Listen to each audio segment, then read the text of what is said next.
So I've been doing insurance for a long time now and have seen lots of different ways to do it and have done it lots of different ways. There's a few things you want your assurance provider to be, regardless of who they are, and those are more soft skills than hard skills.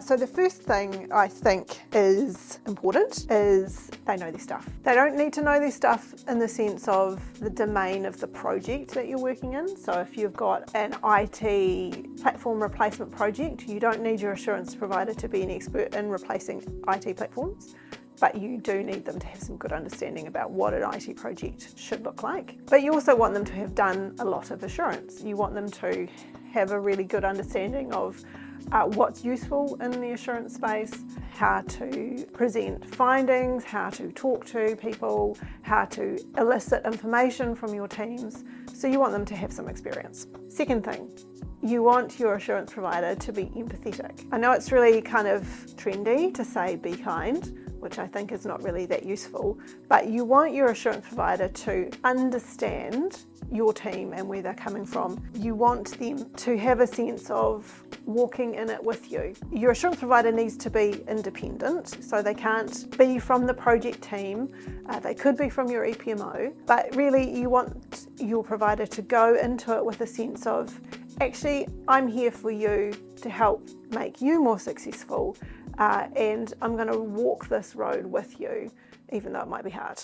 Thirdly is the ability to listen, and it's really underrated and really important for an assurance provider to be able to talk to the people in your team, or to talk to your project manager, talk to the sponsor, talk to all different layers through a project, and hear what those people are saying. And that's not just kind of, oh yeah, I totally get what you're saying, blah, blah, blah, but actually to dig a little bit deeper and to hear what's the undercurrents that are going on, to hear the challenges, to hear the good stuff, and to really understand what people are saying when they say, yes, everything's fine, or actually, no, everything's broken and it's terrible.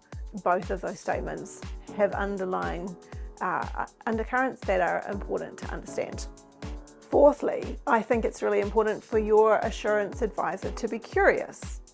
And what I mean by that is they should have a desire to dig under the surface a little bit and to go, okay, I'm seeing this thing over here. I wonder what that means. So let's go dig a little bit and work out what actually is going on under those covers. So you don't want them to take stuff at face value. You don't want them to be too optimistic. You also don't want them to be too pessimistic, but black hat is better than not when it comes to projects, really. So you want them to really kind of dig under the covers and get to the root of what's going on. Fifthly, kind of following on from that sense of the curiosity and questioning what's going on, is you actually want your assurance advisor to also know that they don't know everything. Sometimes there's situations that are just unique and different. They don't have to have the answer to those situations, but they have to be able to be adaptable enough to see that actually there's some similarities here to this, and maybe we can dig around and see what's going on. You want them to know that it's also not all about them. I've seen and worked with and worked for, not in IQANZ, sometimes people who look, this is just what it is and I know the best and you'll do what I say. And that's not what you want from your assurance provider, because it's not about them, it's about you and it's about your success. And that means that, they need to acknowledge that sometimes you know your company better than they do, and that's okay. And they can bring a different view, but they can't force it on you. 6th on the list is perspective. So it's really important that your assurance provider can bring a kind of sense of perspective. You're in the middle of your project, everything's going to crap, it feels really, really bad from your perspective. Sometimes that's not the case. Sometimes it is, and that's okay. But when it's not the case, you want your assurance provider to bring that sense of perspective and say, actually, the issues that you're going through, and this is particularly important if your assurance provider is talking to governance or someone like that, is to bring some reassurance to sometimes the issues that a project is going through. That's what happens in every project. And there's always challenges and there's always stuff that comes up that you just can't avoid. And you want your assurance provider to bring that perspective, to say, actually, it's probably going to be okay. We're going through a rough patch, but your teams are smart. You've got good people. You've got enough funding. You've got all of the things in place, if you do, to get through it. And if you don't, you want your assurance provider to be able to say, there is a way through this, and here are some of the things that you need to do to get through it. I think, so this is our 7th one, which is a little bit of pessimism. I think I mentioned this in one of the earlier ones. It's good for your assurance provider to be a bit black hat, to look at a situation and go, well, the worst that could happen is probably X.